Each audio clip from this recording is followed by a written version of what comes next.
नमस्कार बच्चों, मैं प्रोफेसर अंतिमा पांडे। आज हम कक्षा 10वीं के 8वें क्रमांक गज़ल यह कविता पढ़ेंगे। गज़ल इस कविता के कवि माणिक वर्मा जी हैं। आपका जन्म 1938 उज्जैन मध्य प्रदेश में हुआ था।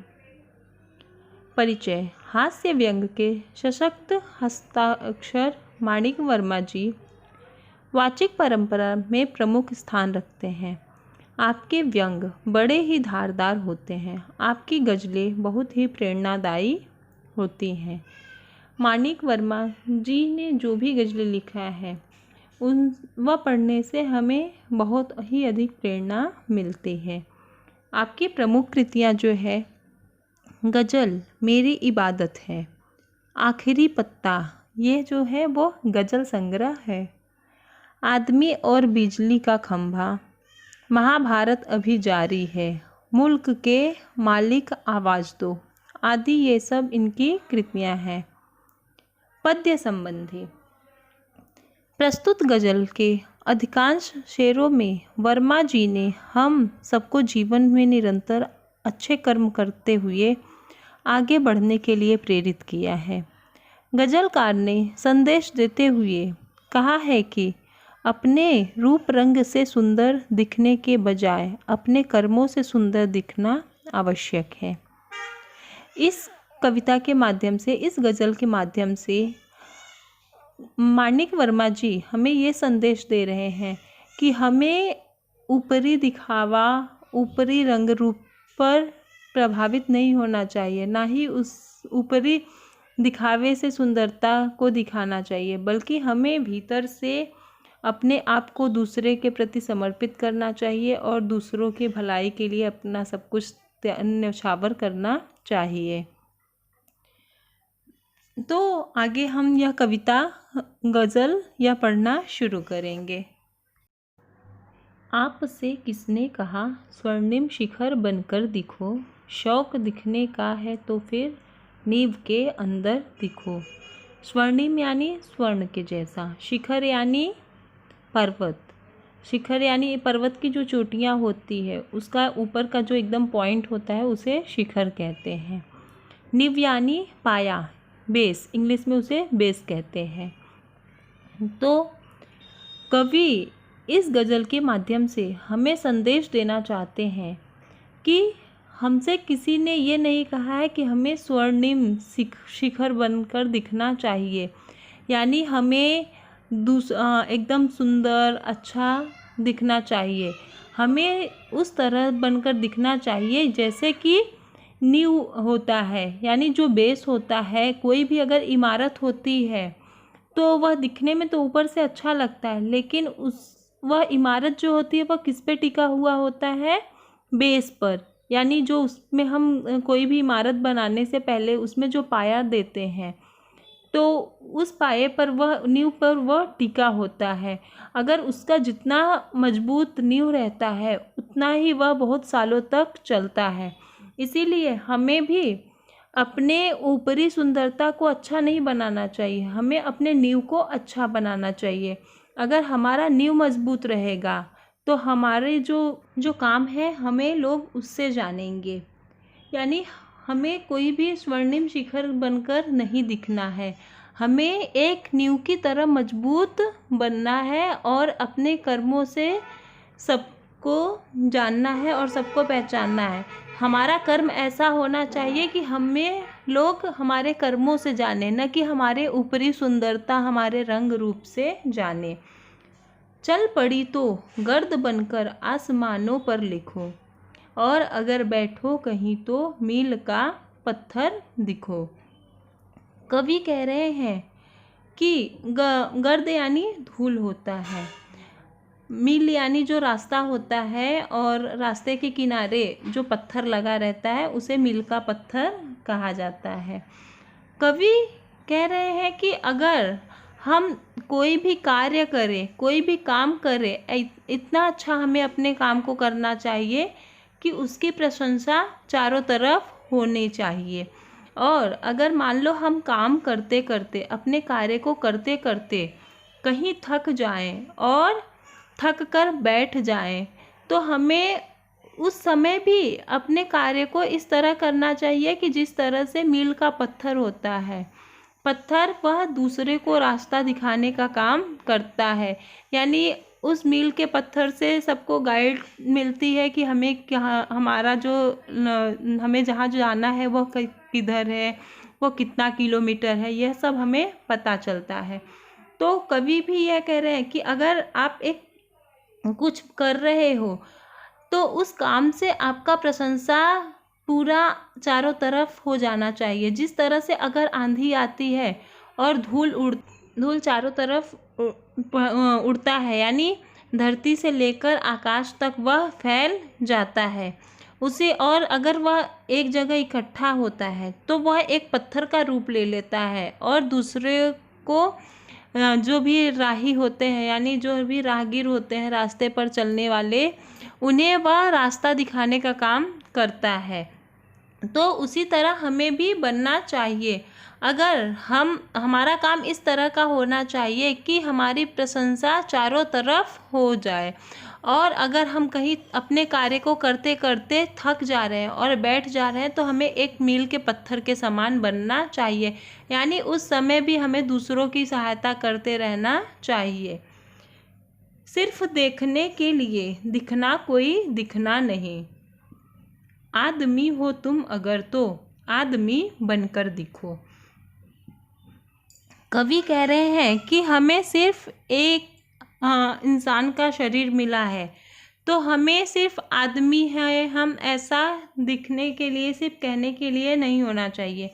अगर हमें इंसान का रूप मिला है, शरीर, हमें तो दूसरों की सहायता करनी चाहिए, दूसरों की मदद करनी चाहिए, क्योंकि इंसानी जीवन हमारा जो मिला है तो हमें दूसरों के लिए ही मिला है। हमें दूसरों के जो भी दुख तकलीफ में है उनका सहारा बनना चाहिए और हमेशा सदैव उनकी मदद करते रहना चाहिए, क्योंकि एक आदमी अगर सही मायने में तभी आदमी कहलाता है जब वह दूसरों की सहायता करे, दूसरों के दुख से दुखी हो और दूसरों के सुख से सुखी हो, तभी जाके वह सही मायने में आदमी कहलाता है। इसके लिए आदमी अगर हम हैं तो हमें औरों से के साथ मिलजुल कर रहना चाहिए और दूसरों की सहायता भी करनी चाहिए।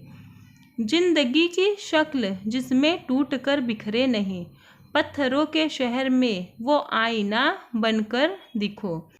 कवि कहना चाहते हैं कि हमें हमेशा अपने लक्ष्य की तरफ ध्यान देना चाहिए, चाहे हमारे रास्ते में कितनी भी रुकावटें आए, कितनी भी बाधाएं आए, चाहे कितनी भी परिस्थितियां हमारे प्रतिकूल हों, लेकिन हमें उन सब परिस्थितियों को पार करते हुए, उन सब कठिनाइयों को, उन सब परेशानियों को पार करते हुए अपने लक्ष्य की ओर बढ़ते रहना चाहिए। हमें उससे थोड़ा भी घबराना नहीं चाहिए, क्योंकि इस समाज में, इस शहर में चारों तरफ अगर हम कोई भी कार्य करने जाते हैं तो हमारे सामने कठिनाइयाँ डालने वाले बहुत ही सारे लोग रहते हैं, लेकिन हमें उससे घबराना नहीं चाहिए और अपने लक्ष्य को पाने के लिए हम निरंतर सदैव प्रयत्न करते रहना चाहिए। यह हमें एक आईने की तरह बनना चाहिए। जिस तरह से आईना पारदर्शी होता है, वह जैसा जो होता है वैसा ही उसको दिखाता है, तो हमें भी किसी के सामने दिखावा नहीं करना चाहिए। हम जैसा है हमें दूसरों के सामने खुद को वैसे ही प्रस्तुत करने आना चाहिए। ऐसा कवि इन पंक्तियों के माध्यम से हमें बता रहे हैं। आपको महसूस होगी तब हर एक दिल की जलन, जब किसी धागे सा जलकर मोम के भीतर दिखो। कवि यहाँ पर मोम के यानी मोमबत्ती की तरफ इशारा करते हुए कह रहे हैं। कवि कह रहे हैं कि हमें दूसरों का दर्द, दूसरों का तकलीफ तभी पता चलेगा जब हम उसके दर्द को, उसके तकलीफ को अपना दर्द समझेंगे। जिस तरह से मोम जो है, हम मोमबत्ती जलाते हैं तो उसका धागा जब जलता है तो उसके साथ साथ मोम भी पिघलता है और वो भी नीचे धागे के साथ साथ वो भी जलता रहता है, तभी जाके उससे धागे के दर्द का एहसास होता है। उसी तरह हमें भी दूसरों के दर्द का, दूसरों के तकलीफ़ का एहसास तभी होगा जब हम दूसरों के दर्द को अपना दर्द समझेंगे और उसे अपना मानकर महसूस करेंगे तभी। क्योंकि कवि कह रहे हैं कि हमें जो भी ऐसे व्यक्ति होते हैं उनकी मदद करनी चाहिए, उनकी सहायता करनी चाहिए। एक जुगनू ने कहा, मैं भी तुम्हारे साथ हूँ, वक्त की इस धुंध में तुम रोशनी बनकर दिखो। अगर हमें चारों तरफ अंधेरा ही अंधेरा दिखाई देता है तो उस समय एक जुगनू की रोशनी भी हमारे लिए काफ़ी होती है। तो इसी प्रकार कवि हमें यह बताना चाहते हैं, अगर हमें चारों तरफ निराशा ही निराशा दिखाई देता है तो उस समय अगर कोई भी हमें एक आशावादी व्यक्ति मिलता है, हमें सहारा देता है, तो उसका छोटा सा सहारा भी हमारे लिए बहुत बड़ा हो जाता है। तो ऐसे ही हमें जो भी निराशा वाले व्यक्ति हैं, हमें उनका सहारा बनना चाहिए और उनको सहानुभूति देना चाहिए, उनका साथ देना चाहिए। एक मर्यादा बनी है हम सभी के वास्ते, गर तुम्हें बनना है मोती, सीप के अंदर दिखो।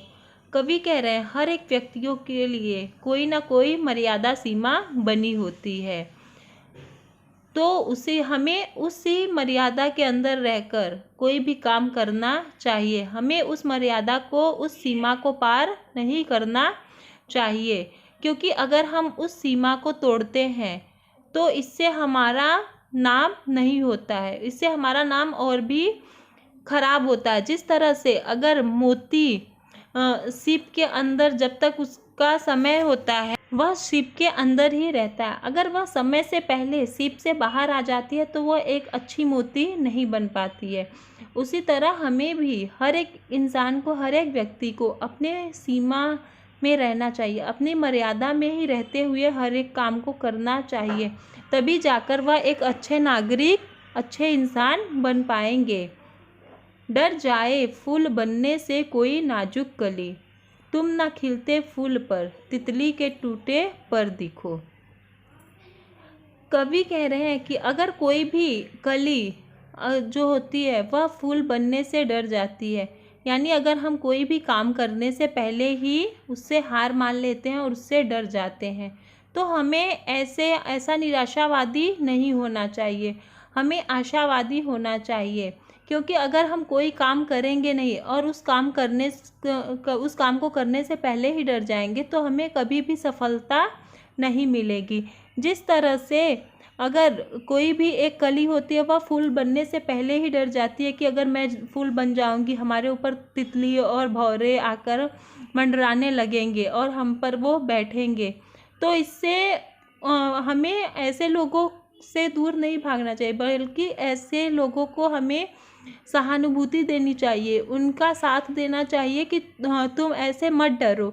उनके डर को हमें उनके अंदर से निकालना चाहिए और उन लोगों को उनके लक्ष्य प्राप्ति में, उनके कार्य में मदद करनी चाहिए और उनका हौसला बढ़ाते हुए उनको आगे के रास्ते पर बढ़ने के लिए प्रेरित करना चाहिए। कभी ऐसा फूल के माध्यम से और भौरों के माध्यम से हमें प्रेरणा दे रहे हैं, हमें बता रहे हैं।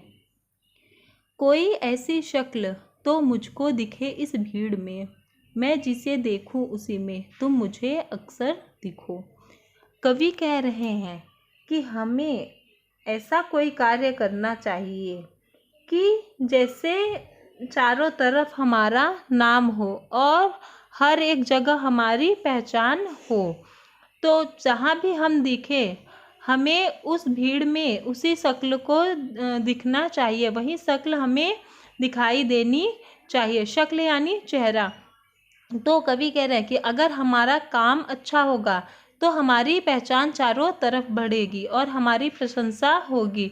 तो हम उस चारों तरफ भी देखेंगे तो हमारी अगर पहचान अच्छी रहेगी, हमारी प्रशंसा चारों तरफ होगी, तो हमें उस चारों तरफ वही शक्ल दिखाई देगा।